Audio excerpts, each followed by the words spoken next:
একজন পাবন্দিওয়ালা, 5 ওয়াক্ত নামাজওয়ালা, কোরআন তেলাওয়াত করেনওয়ালা, জিকিরওয়ালা, যার মধ্যে জিক্রুল্লাহ আছে, তাকে বিবাহ করতে চায়।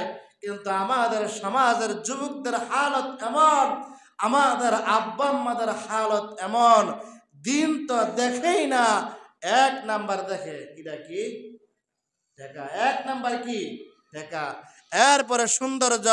আরে মিয়া সাহেব, আপনার মেয়ের কারণে আপনি জাহান্নামের অধিবাসী হবেন, আপনার ছেলের বউর কারণে আপনি জাহান্নামের অধিবাসী হবেন, আপনার ছেলের কারণে আপনি জাহান্নামের অধিবাসী হবেন।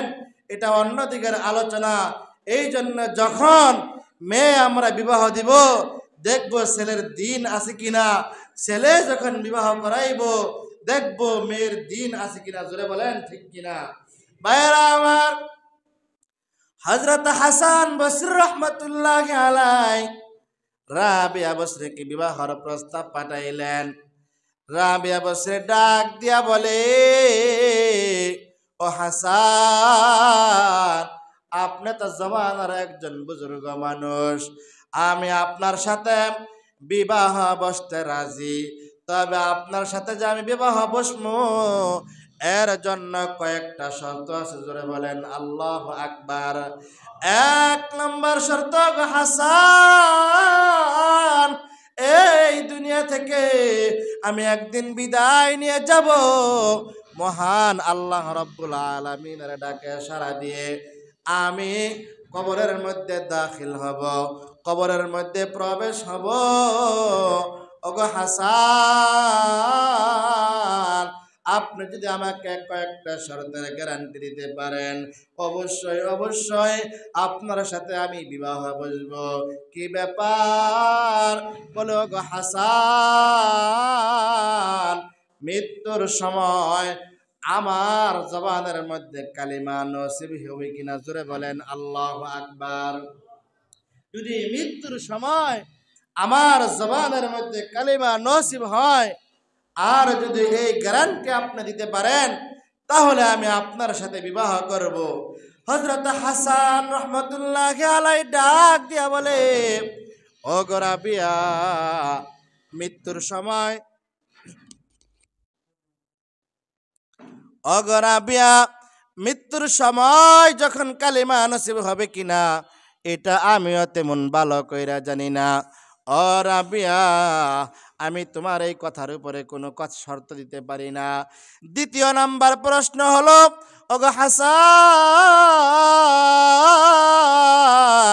আমি যখন কবরের মধ্যে শায়িত হব, তখন আমাকে এমন কারণা কি আইসা প্রশ্ন করবে, আমাকে ফেরেশতারা আইসা প্রশ্ন করবে।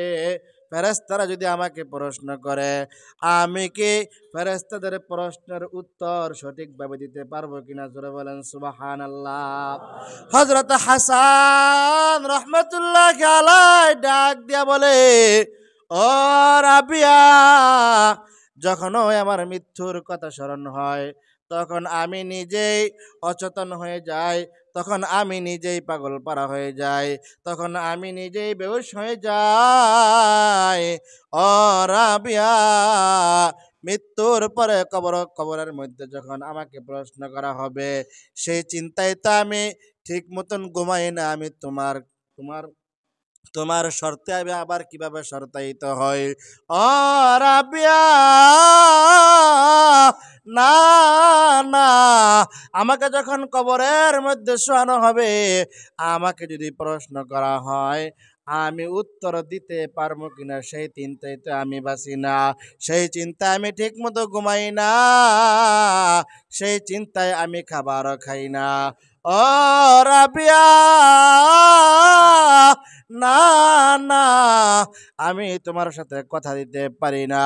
কিতাবের মধ্যে পাওয়া যায়, রাবিয়ার ইন্তেকালের পরে রাবিয়াকে যখন কবরের মধ্যে নামাইছে, জোরে বলেন আল্লাহু আকবার।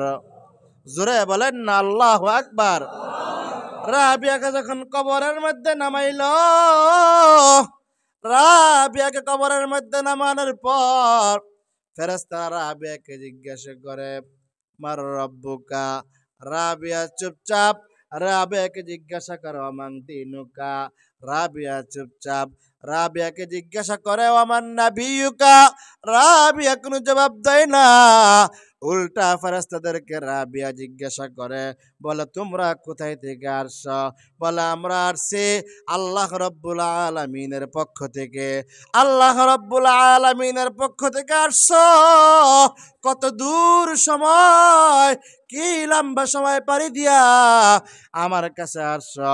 বলে আমরা প্রায় ৭,৫০০ মাইল, ৭,৫০০ বছরের রাস্তা পাড়ি দিয়ে আমরা আসছি। ৭,৫০০ বছরের রাস্তা পাড়ি দিয়ে আমরা আপনার কাছে আসি। হযরত রাবিয়া কবরের মধ্যে শুইয়া ডাক দিয়া বলে, ও ফেরেশতার দল, তোমরা ৭,৫০০ বছরের রাস্তা পাড়ি দিয়া আমার কাছে আসছো, তোমরা কি তোমাদের প্রভুকে ভুইলা গেছ? বলে না। তোমরা কি তোমাদের আল্লাহকে ভুলে গেছ? বলে না। তোমরা কি তোমাদের মালিককে ভুলে গেছ? বলে না। তোমরা কি তোমার খালিককে ভুলে গেছ?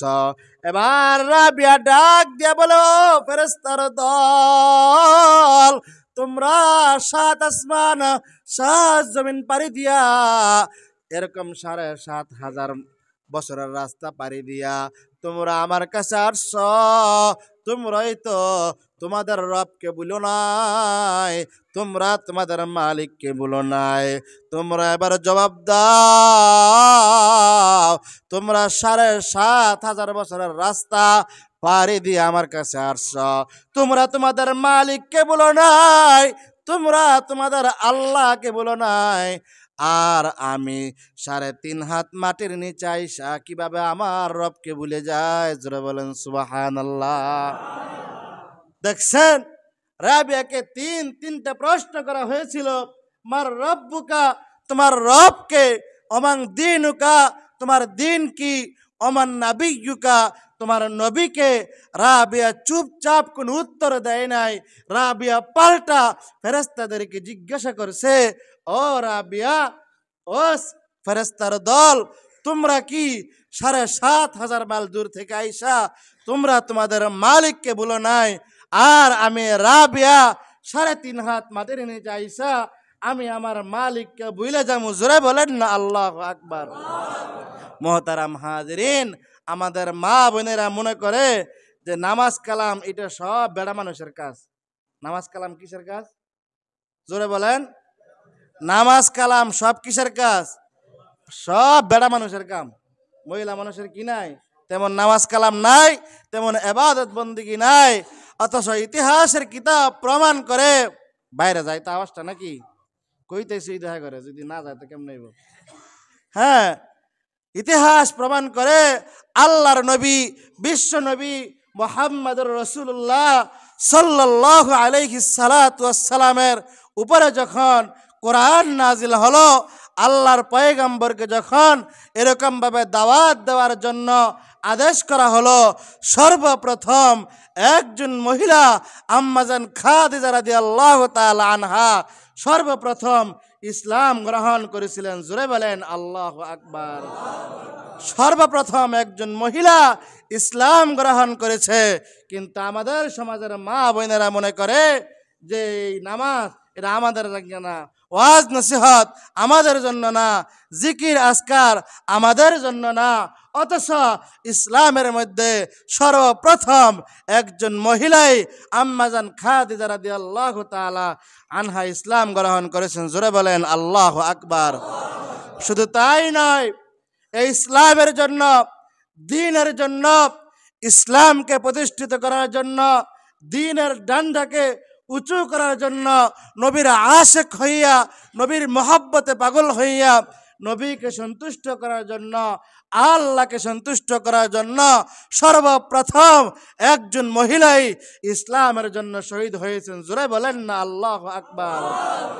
দেখছেন মহিলাদের দাম আছে না নাই? সর্বপ্রথম হযরত সুমাইয়া রাদিয়াল্লাহু তাআলা আনহাকে ইসলামের জন্য শহীদ করা হয়েছে। এখান থেকে বোঝা যায় মহিলাদের ভূমিকা কম না বেশি? আমাদের মা বোনেরা তো নামাজ কালাম পড়বে অনেক দূরের কথা, একজন আলেম, একজন ময় মুরব্বী রাস্তা দিয়া গেলে পোল্ট্রি মুরগির মতো সামনে এসে দাঁড়ায় থাকে। জোরে বলেন ঠিক কিনা? কাশি দেন, ডাক দেন, যা কন, হ্যাঁ হ্যাঁ ভাই আছে। নামাজের মধ্যে অনেক সময় দাঁড়াইয়া আমাদের মা বোনদের কথা নামাজের মধ্যে শুনতে হয়। এরকম ভাবে রাস্তার মধ্যে আইসা নির্লজ্জা বেহাইয়া বেশরমার মতো দাঁড়াই থাকে। হাদিসের মধ্যে আসছে, ও মা, আপনি যে চেহারা দেখাইতেছেন, আপনি যে আপনার হাত দেখাইতেছেন, আপনি যে আপনার পিঠ দেখাইতেছেন, আপনি যে আপনার দেহ মুবারক দেখাইতেছেন, হাদিসের মধ্যে আল্লাহর রসুল বলেন, সিনফান মিন আহলিন নার লাম আরহুমা মাহুম সিয়ামুন কাযনাবিল বাকরাতি ইয়াজরিবুনা বিহান নাস ওয়া নিসাউন কাসিয়াতুন আরিয়াতুন মুমিলাতুন মাইলাতুন রুউসাহুন্না কাসনিমাতিল বুখতিল মাইলাতি লা ইয়াদখুলনাল জান্নাতা রিহাহা ওয়া ইন্না রিহাহা লাতুজিদু মিন মাসিরাতি কাযা ওয়া কাযা আও কামা ক্বালান নাবিয়্যু আলাইহিস সালাতু ওয়াস সালাম। লম্বা চড়া হাদিস। হাদিসের মধ্যে আল্লাহর রাসূল বলেন, দুই শ্রেণীর মানুষ জাহান্নামের অধিবাসী হবে, যাদেরকে আমি দেখি নাই। জোরে বলেন নাউজুবিল্লাহ। কয় শ্রেণীর মানুষ জাহান্নামের অধিবাসী হবে? জোরে বলেন, একটা আওয়াজ দিয়া বলেন না, কয় শ্রেণীর মানুষ? এক শ্রেণীর মানুষ হলো তৎকালীন সময়ে হাদিসের মধ্যে আসছে, যারা চাবুক দিয়া মানুষদেরকে অন্যায়ভাবে হত্যা করে, মানুষদেরকে অন্যায়ভাবে মারধর করে। বর্তমান মুহাদ্দিসিনে কেরাম, মুফাসসিরিনে কেরাম বলেন, পিস্তল দিয়া মানুষদেরকে শুধু শুধু হত্যা করে, লাঠি দিয়া মানুষদেরকে হাত ভাঙা দেয়, পা ভাঙা দেয়, একে অন্যের উপরে শুধু শুধুই জুলুম করে। আল্লাহর রাসূল পরিষ্কার এই হাদিসের মধ্যে বলেন, ওই ব্যক্তিটা হবে জাহান্নামে। জোরে বলেন নাউজুবিল্লাহ। দ্বিতীয় নাম্বার হলো এক শ্রেণীর নারী, যারা নিজের দেহ দেখাইবে, সাজুগুজু করবে, রাস্তা দিয়া পুরুষদেরকে দেখা সচেতন হবে না, পর্দার আড়ালে যাবে না।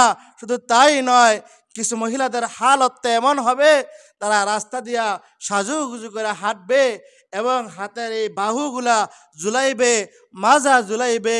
সে এরকম যুবকদের প্রতি মায়েল হবে এবং যুবকদেরকে মায়েল করার জন্য সে চূড়ান্ত পর্যায়ের চেষ্টা চালাবে।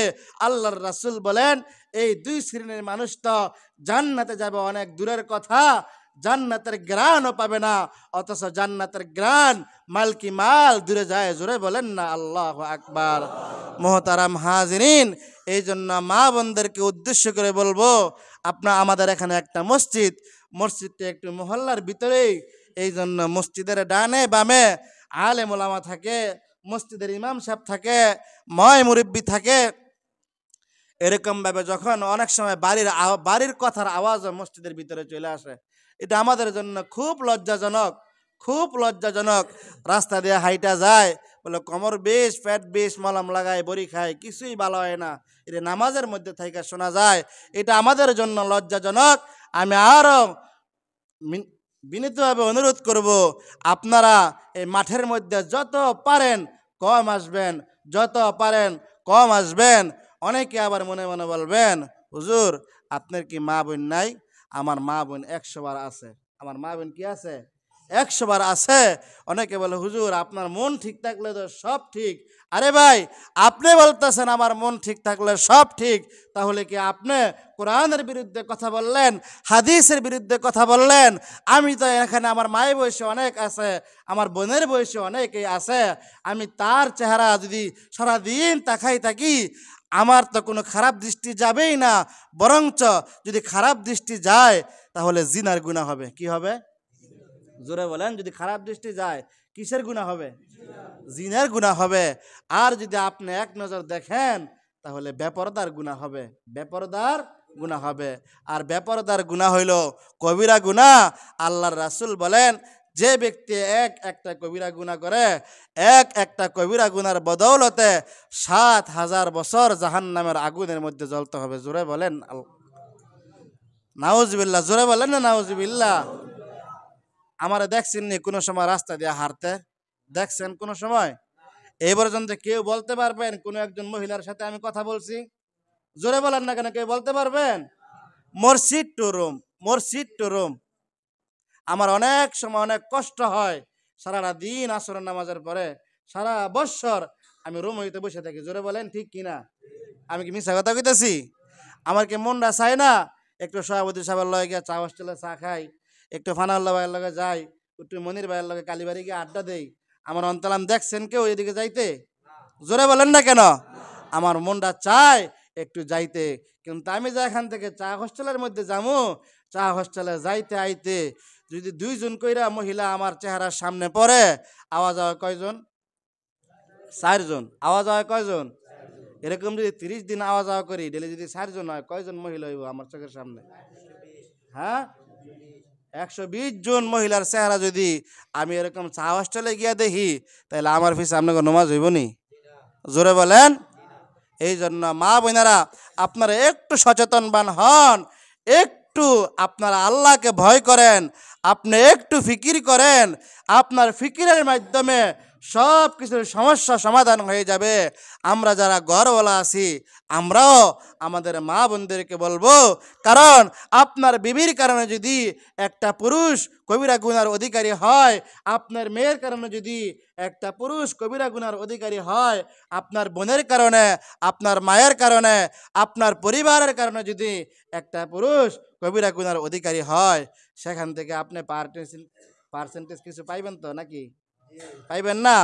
আল্লাহ তাআলা আমাদের মা বোনদেরকে আমল করার, বুঝার তৌফিক দান করুক। সকলে বলেন আমিন। যারা সুন্নত পড়েন নাই, সুন্নত পড়েন।